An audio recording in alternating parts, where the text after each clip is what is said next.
তুমি মনে করিয়ে দিলে আবার আতঙ্ক আর্তনাদ এই বৈসারান ভ্যালিতে, যেখানে গুলির পর গুলি ছুড়েছিল, পর্যটকের পর পর্যটকের মৃত্যু হয়েছিল। আর এই এই মতো অবস্থায় এই যে দেখছেন এই যে পর্যটক, এরা কিন্তু আজকের বাঙালি পর্যটক, তারা জঙ্গিদের জিততে দিতে চান না। ৩৭ জন বাঙালি পর্যটক, তারা ভ্রমণ প্রিয় বাঙালির ভয় নেই। এই ৩৭ জন পর্যটক, তারা ৩৭ পর্যটক, বাঙালি পর্যটক, তারা পাহেলগাঁওয়ে ২২-২৩ দুদিন কাটরা ছিল। তারপরে আমাদের মানে ২৪-২৫ পেহেলগাম ছিল। সেইখানে আমরা একদিন কাটরা এক্সট্রা স্টে করে শ্রীনগর চলে এসেছি, পেহেলগাম না ঢুকে। তা আমাদের আজকে নাবার ডেট, অ্যাকচুয়ালি পেহেলগাম স্টে ছিল, কিন্তু গাড়িতে নাবার ডেট আছে, আজকে জম্মুতে নাবার গাড়ি ডেট আছে, যেহেতু কালকে আবার রাস্তা বন্ধ থাকবে, ওঠার ডেট থাকবে, তাই সেই কারণে আমরা পেহেলগাম সাইট সিন করে এখন রিটার্ন চলে যাবো আবার। কিন্তু ভয় লাগছে না পেহেলগামে ছুটে আসেন? একদম কোনো ভয় নেই, কোনো ভয় নেই। আপনারা আছেন এই সেদিনের যে ভিডিও সেসব দেখার পরও মনে জোর আছে? ভয় লাগছে, ভয় একটু লাগছে, কিন্তু তাও দেখার তো ইচ্ছে রয়েছেই, তাই জন্য চলে এসে। এক্সাইটেড? কেমন লাগছে? প্রচুর এক্সাইটেড, দারুণ একদম।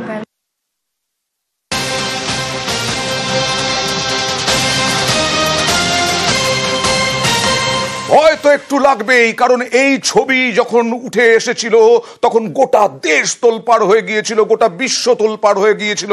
এখনো খবর আসছে যে কাশ্মীরে নাকি আবার জঙ্গি হানার আশঙ্কা, ভূস্বর্গে সক্রিয় জঙ্গি গোষ্ঠীর স্লিপার সেল, নতুন নাশকতার আশঙ্কা, গোয়েন্দা সংস্থার আবারও কোনো পর্যটন কেন্দ্রে হামলা হতে পারে।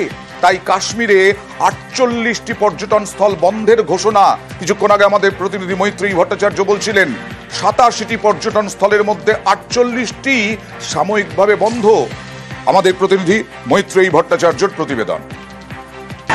এখনো থ্রেট রয়েছে জম্মু কাশ্মীরের যে সমস্ত পর্যটন কেন্দ্রগুলি রয়েছে তার, যেটা গোয়েন্দা সংস্থারা তারা জানতে পেরেছে যে বেশ কিছু স্লিপার সেলস তারা অ্যাক্টিভ হয়ে গিয়েছে এই এলাকায়, এবং সেই কারণেই জম্মু কাশ্মীর প্রশাসনের তরফ থেকে সিদ্ধান্ত নেওয়া হয়েছে ৮৭টার মধ্যে ৪৮টি ট্যুরিস্ট স্পট বন্ধ করে দেওয়ার। এই মুহূর্তে আমরা রয়েছি পেহেলগাঁওয়ের একেবারে খুব ইম্পর্টেন্ট একটা ট্যুরিস্ট স্পট, যেখানে ট্যুরিস্টরা আবারও আসতে শুরু করেছে। কিন্তু এই জায়গার বাইরে, এখান থেকে খানিক দূরেই যে বেতাব ভ্যালি রয়েছে, সেই বেতাব ভ্যালিকে বন্ধ করা হয়েছে, এবং এর সঙ্গে সঙ্গেই মোট ৪৮টি জায়গা, যার মধ্যে মিল্কস্টোন, কোকরনাগ, দাকসুম, সিনথান টপ, বগস ভ্যালি, এই সমস্ত জায়গার এই ৪৮টি ট্যুরিস্ট স্পট আপাতত বন্ধ রাখার সিদ্ধান্ত নিয়েছেন।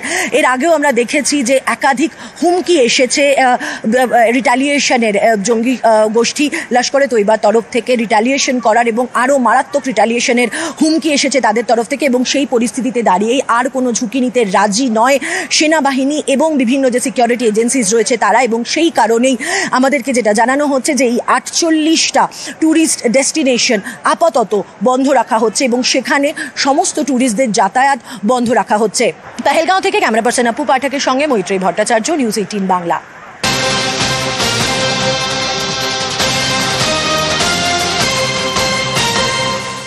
পাকিস্তানের এমনিতেই অর্থনৈতিক অবস্থা ভয়াবহ, খেতে পারছেন না পাকিস্তানিরা, আর সেখানে ভারত ভাতে মারতে চায়। আর তাই বাণিজ্য যুদ্ধ শুরু হলো, ভারত বাণিজ্য যুদ্ধ শুরু করলো। কিভাবে এই বাণিজ্য যুদ্ধ, কিভাবে পাকিস্তানকে আরো সংকটের মধ্যে ফেলা যায়, কি পরিকল্পনা, কি কৌশল, মৈত্রেয়ীর কাছে চলে যাব সরাসরি।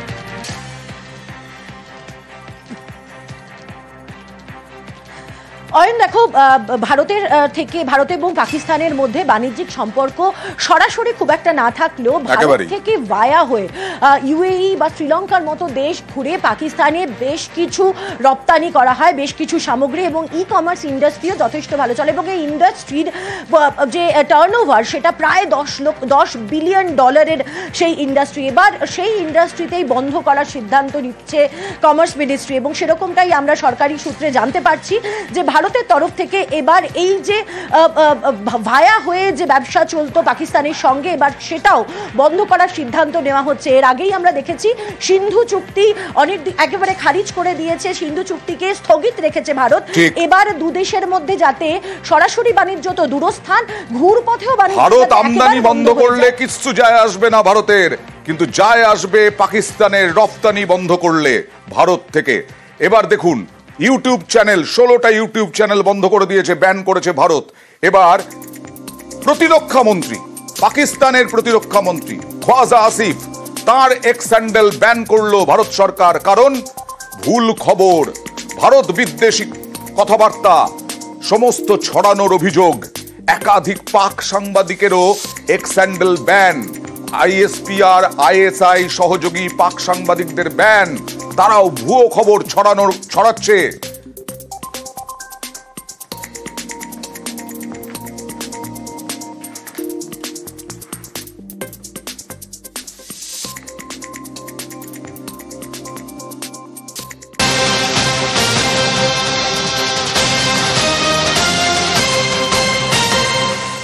একেবারে মূল হামলাকারী হিসেবে আসিফ ফৌজির নাম আমরা এখন জানি, কিন্তু না, তার আসল নাম হাসিম মুসা।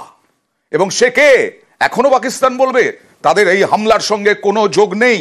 এই হাসিম মুসা ওরফে আসিফ ফৌজি হামলাকারী জঙ্গি, এরই ছবি আমরা দেখিয়েছিলাম, একতা তিওয়ারি মোবাইলে তুলেছিলেন। এই আসিফ ফৌজি, হাসিম মুসা ওরফে আসিফ ফৌজি আসলে পাক সেনা জওয়ান, প্রাক্তন। এতে তো পাক যোগ আরো স্পষ্ট। প্যারা কমান্ডো ছিল এই মুসা ওরফে আসিফ ফৌজি, আর তাই তাদের ধরা যাচ্ছে না। এরপরেও পাকিস্তান বলে যাবে, দাবি করে যাবে যে ওই জঙ্গি হামলার সঙ্গে, পহেলগামে বৈসারানে জঙ্গি হামলার সঙ্গে তাদের কোনো যোগ নেই। আমরা কথা বলেছিলাম অবসরপ্রাপ্ত বিএসএফ কর্তা এবং আন্তর্জাতিক সম্পর্ক বিশেষজ্ঞদের সঙ্গে। পাকিস্তান কোনোদিন স্বীকার করেছে কিছু, সুতরাং কেন এই মিথ্যা আশায় আমরা বসে থাকবো? We have got enough documents, Pakistan is deeply involved. আমরা যখন কাশ্মীরে ছিলাম, পাকিস্তানের অনেকেই আমাদের হাতে ধরা পড়েছে, এবং পরবর্তীকালে ইন্টারোগেশনে ওরা রিভিলও করেছে যে আমাদের ট্রেনিং, ওখানকার যারা কমান্ডো, অনেক সময় কোনো মেজরের নাম নিয়েছে, অনেক সময় ক্যাপ্টেনের নাম নিয়েছে বাঁচার জন্য, কোন একটা নাম বলে দিয়েছে। সিকিউরিটি এনভায়রনমেন্ট সেইটা কিন্তু আরো বেশি দৃঢ় হওয়ার কথা। এই জন্য বলছি যে বরফ গলতে আরম্ভ করেছে। আরো লোক এখন এই পরিস্থিতিতে পাকিস্তান চেষ্টা করবে তাদের পুশ করতে বিভিন্ন পয়েন্ট থেকে। এটা তো বোঝা গিয়েছিল যারা করেছে আর্মি লোক ছাড়া অত একত্রতার সঙ্গে নির্বিকার ভাবে মানুষকে হত্যা করতে পারে না। আর্মির লোকজন এটা পরিষ্কার। কিন্তু আমরা বলছি আমাদের কাছে এই তথ্য আছে, ও বুঝা নামে পরিচিত এই সেখানে কাজ করতে। আরো তথ্য আমাদের যদি থাকে সেটা আন্তর্জাতিক হলে আমাদের পড়িয়ে দেওয়া দরকার। চীন দেখুন এখন বলে ফেলেছে যে কার্ড লেভেল ইনকোয়ারি প্রয়োজন আছে, তার মানে আমরা যা বলছিলাম চীনের বিশ্বাস হচ্ছে না। এই বিশ্বাসযোগ্যতা আনতে গেলে আমাদের এই ধরনের তথ্য আরো তথ্য, সঠিক তথ্য আমরা এই মুহূর্তে বলবো এইভাবে কাজ করে ওরা বলে আমাদের এইভাবে কেউ নেই। আপনি যদি বলেন যে এই লোকটা এই জায়গায় কাজ করতো, এই আইডেন্টিটি কার্ড, তখন পাকিস্তান বাধ্য হবে যে সেই তথ্যগুলোকে আমরা ব্যবহার করতে পেরেছি, তাকে দাঁড়িয়ে অনুমানই করছে।